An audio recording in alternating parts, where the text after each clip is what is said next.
Yang dibawa. Tambah sedikit boleh kedua? Singkat, to the point ya, to the point. 4 menit. Berkaitan dengan HAM. Assalamualaikum warahmatullahi wabarakatuh. Ini langsung saja. Yang pertama, sesuai dengan Perpres nomor 139 tahun 2024, yaitu tentang penataan tugas dan fungsi Kementerian Negara di Kabinet Merah Putih. Maka tugas Menteri HAM adalah memimpin dan mengkoordinasikan urusan pemerintah di bidang hak asasi manusia. Jadi bicara hak asasi manusia, kita tidak bicara sekarang dan ke depan, juga kita harus bicara masa lalu. Yaitu ada pelanggaran-pelanggaran HAM berat masa lalu yang diakui oleh pemerintah, tetapi sampai sekarang belum ada tindak lanjutnya.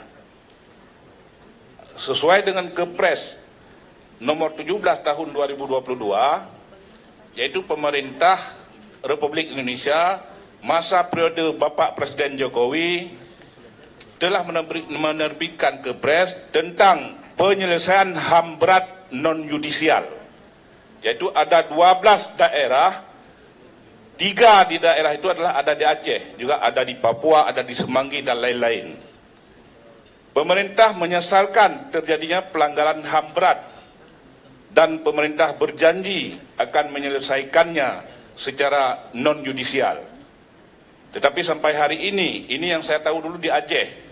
Di Aceh ada 3, yaitu ada kasus Rumah Gedung, ada kasus Simpang KKA, juga ada Jambu Kepuk di Aceh Selatan. Sekarang kami koordinasi juga dengan Komnas HAM di dalam mencari data dan fakta.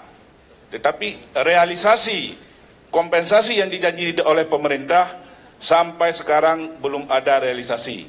Kalau kita bicara HAM sekarang dan bicara ke depan, tidak bicara masa lalu, maka jangan sampai nanti rakyat menuduh kita membentuk hari ini Menteri HAM, maka kitalah yang melanggar HAM.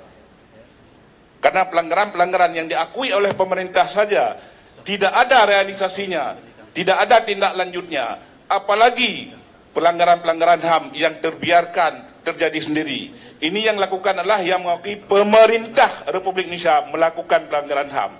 Kita tidak bicara yudisial, tidak bicara pengadilan, bicara adalah kepedulian yang adil, yang bermartabat untuk bangsa dan rakyat kita Indonesia. Terima kasih pimpinan. Assalamualaikum warahmatullahi wabarakatuh.